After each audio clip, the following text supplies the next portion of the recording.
Hi friends, মই আজি আপোনালোকক দুটা অংকৰ সংখ্যাৰ পূৰণৰ এটা অতি সহজ উপায় শিকাব ওলাইছো। এই পূৰণটোত আপোনালোকে অতি কম সময়ৰ ভিতৰতে প্ৰায় কেই সেকেন্ড মানতে আপোনালোকে পূৰণ কৰিব পাৰিব। ইয়াৰ কাৰণে আমি চাওক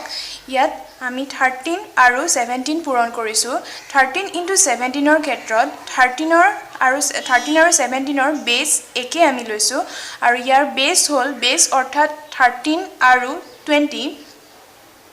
বেছ অৰ্থাৎ 10 ৰ পৰা 20 লৈ 13 10 আৰু 20 ৰ মাজত পৰে আৰু সেয়ে 10 তকৈ 13 বেছি আৰু 20 তকৈ 13 কম। সেয়ে ইয়াৰ বেছ হল 10 আৰু 10 তকৈ 3 বেছি আৰু 17 ৰো 10 তকৈ 7 বেছি। গতিকে বেছ হয় 10 আৰু ডিফাৰেন্স হয় 3 আকৌ তেনেকৈ 17 ৰ বেছ হয় 10 ডিফাৰেন্স হয় 7। এই দুইটা সংখ্যা আমি একে বেছৰ সংখ্যাৰ পূৰণ কৰিছো। ইয়াত চাওক ইয়াত আমি দুটা স্পেচ লৈ লৈছো। প্ৰথম স্পেচত আমি কি কৰিম প্ৰথম স্পেচত আমি 13 + 7 কৰিম আৰু দ্বিতীয় স্পেচত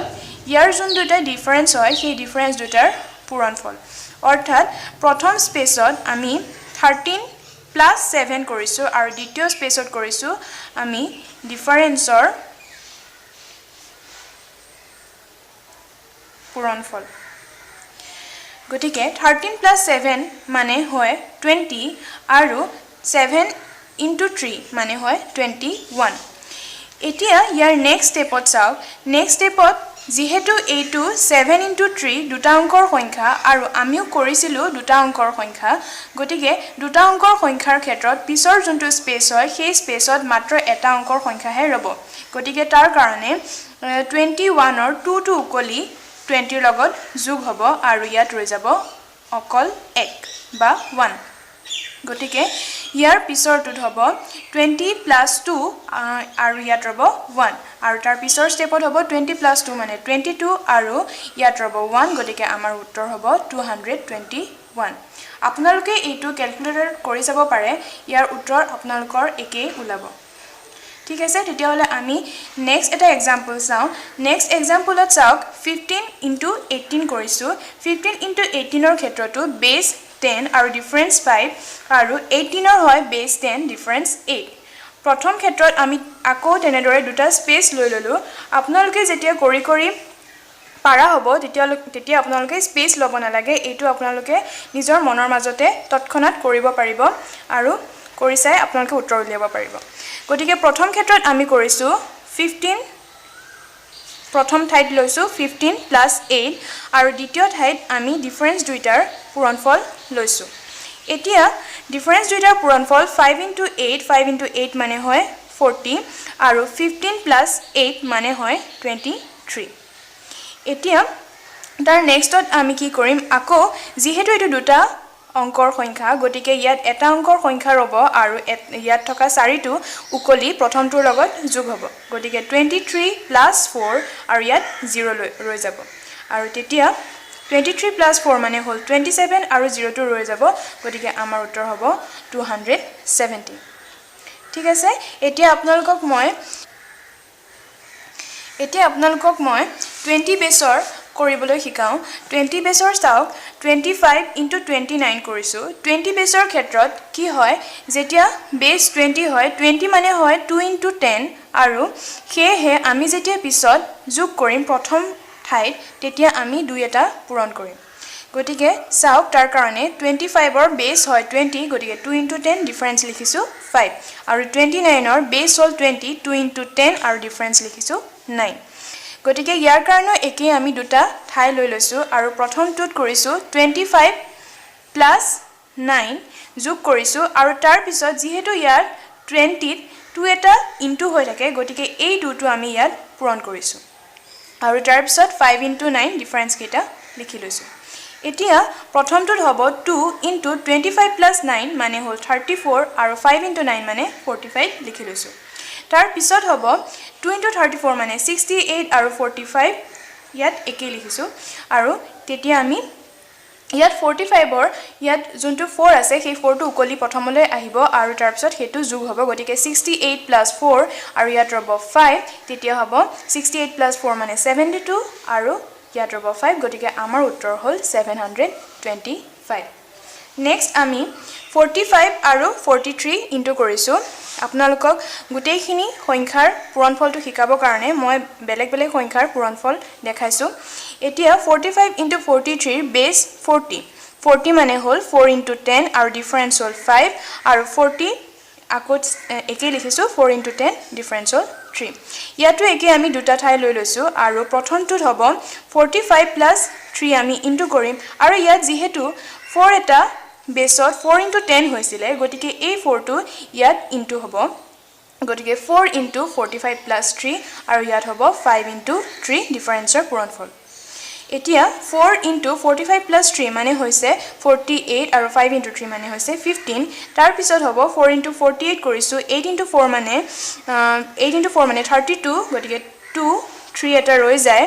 আৰু 4 * 4 মানে 16 16 + 3 মানে 19 গতিকে 192 আৰু ইয়াত ৰয় 15 তাৰ পিছত ইয়াৰ যোনটো এক হয় সেই একটো উকলি ইয়াৰ লগত যোগ হ'ব গতিকে 192 + 1 আৰু ৰব 5 গতিকে হ'ব 193 আৰু ইয়াত ৰব 5 গতিকে আমাৰ উত্তৰ হ'ব 1935 ঠিক আছে এতিয়া আপোনালোকক আৰু এটা উদাহৰণ দেখাইছো সেইটো হ'ল 84 * 89 84 * 89 ত বেস হ'ল 80 গতিকে 8 * 10 ডিফাৰেন্স হ'ল 4 আৰু 89 তো একেই বেস হ'ল 80 8 * 10 আৰু ডিফাৰেন্স হ'ল 9 এতিয়া আকৌ আমি প্ৰথমৰ দৰে দুটা ঠাই লৈ লৈছো আৰু সেই ঠাইত প্ৰথমতে আমি 84 + 9 কৰিছো 84 + 9 মানে হৈছে 93 হেতু পিছত লিখিছো গতিকে প্ৰথমত 84 + 9 যোগ কৰিছো আৰু তাৰ পিছত যেহেতু ইয়াত 8 এটা পূৰণ হৈ আছিল গতিকে এই 8 টো আমি আগত লিখি লৈছো তাৰ মানে 8 * 84 + 9 আৰু ইয়াত হৈছে ডিফাৰেন্সৰ পূৰণফল 4 * 9 তাৰ পিছত তাৰ নেক্সট স্টেপত হ'ব 8 * 84 + 9 মানে হৈছে 4 + 9 মানে 13 ৰ 3 ৰৈ যায় 1 8 + 1 মানে 9 তাৰ পিছত 4 * 9 মানে হ'ল 36 তাৰ নেক্সট স্টেপত হ'ব 8 * 93 মানে হৈছে 8 * 3 মানে 24 ৰ 4 ৰৈ যায় 2 আৰু তাৰ পিছত 8 * 9 মানে 72 72 + 4 মানে 72 + 2 = 74 গতিকে 744 আৰু ইয়াত ৰয় 36 তাৰ পিছত ইয়াৰ যোনটো 3 হয় এই 3 টো উকলি প্ৰথমটোৰ লগত যোগ হ'ব গতিকে 744 + 3 আৰু 6 744 + 3 মানে 747 আৰু ইয়াত ৰৈ যাব 6 গতিকে আমাৰ উত্তৰ হ'ব 7476 গতিকে এনেদৰে আপোনালোকে পূৰণবোৰ কৰিব পাৰিব নেক্সট মই আপোনালোকক আকৌ 90 ৰ এটা পূৰণফল দেখাইছো 90 ৰ চাওক 92 * 98 লৈছো ইয়াত বেস হয় 90 মানে 9 * 10 আৰু ডিফাৰেন্স হ'ল 2 98 ৰ বেস হয় 90 মানে 9 * 10 আৰু ডিফাৰেন্স হয় 8 গতিকে আমি ইয়াত একেই দুটা ঠাই লৈ লৈছো আৰু তাৰ পিছত হ'ব 92 + 8 যোগ কৰিব আৰু তাৰ পিছত যেহেতু ইয়াত 9 টা ইনটু হৈ আছে গতিকে এই 9 টো আহি ইয়াত আকৌ ইনটু হ'ব আৰু তাৰ পিছত হ'ব এটো ডিফাৰেন্সৰ পূৰণফল 2 * 8 তাৰ পিছত হ'ব 92 + 8 মানে 100 গতিকে 9 * 100 আৰু 2 * 8 মানে 16 9 * 100 মানে হ'ল 900 আৰু ইয়াত 16 ৰৈ গ'ল ইয়াৰ পৰা একটো উকলি আহি ইয়াৰ লগত যোগ হৈছে গতিকে 900 + 1 আৰু ইয়াত 6 ৰৈ যাব তাৰ মানে 901 আৰু 6 অৰ্থাৎ আমাৰ উত্তৰ হ'ব 9016 এতিয়া যেতিয়া আপোনালোকে এটো প্ৰেক্টিস কৰি পাৰা হলে তেতিয়া আপোনালোকে ডাইৰেক্ট কৰিব পাৰিব মই আপোনালোকক ডাইৰেক্ট কৰি দেখাইছো ইয়াত চাওক ডাইৰেক্ট কৰিলে আমি 94 আৰু 96 ৰ পূৰণ কৰো ইয়াত চাওক 94 আৰু 96 94 আৰু 96 ত বেস হয় 90 গতিকে 9 * 10 হয় আৰু ইয়াতো 96 টো বেস হয় 90 9 * 10 আৰু ইয়াত ডিফাৰেন্স থাকে 4 আৰু 6 গতিকে আমি ডাইৰেক্ট লম ডাইৰেক্ট প্ৰথমটোত হ'ব 94 + 6 আৰু পূৰণ হ'ব 9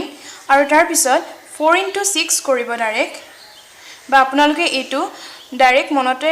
যদি কৰিব পাৰে তেতিয়া হলে 6 * 4 মানে 24 আপোনালোকে ডাইৰেক্ট লিখি লব পাৰে আৰু তাৰ পিছত তেতিয়া 9 * 94 + 6 ৰ 9 * 94 + 6 হলে 100 হয় আৰু 24 লিখিলে তাৰপিছত 900 প্লাছ ডাইৰেক্ট আপোনালোকে 2 ইয়ালৈ লৈ আহিব তেতিয়া হ'ব 902 আৰু 4 অৰ্থাৎ আমাৰ উত্তৰ এইটোৱে বা 9024 গতিকে এনেদৰে আপোনালোকে অতি কম সময়ৰ ভিতৰতে দুটা সংখ্যাৰ পূৰণ কৰিব পাৰিব যিবোৰ সংখ্যাৰ বেছবোৰ একে থাকে তেনেকুৱা সংখ্যা ইয়াৰ বেছবোৰ বেলেগ থকা সংখ্যাৰ যোনটো পূৰণফল হয় সেই পূৰণফলৰ নিয়মটো বেলেগ সেইটো মই আপোনালোকক পিছৰ ভিডিঅ'ত দেখাম গতিকে আপোনালোকে এইটো অতি সহজেৰে কৰিব পাৰিব আৰু আপোনালোকে যত্ন কৰক আৰু যদি ভাল পাইছে তেতিয়া হলে লাইক কৰক সাবস্ক্ৰাইব কৰক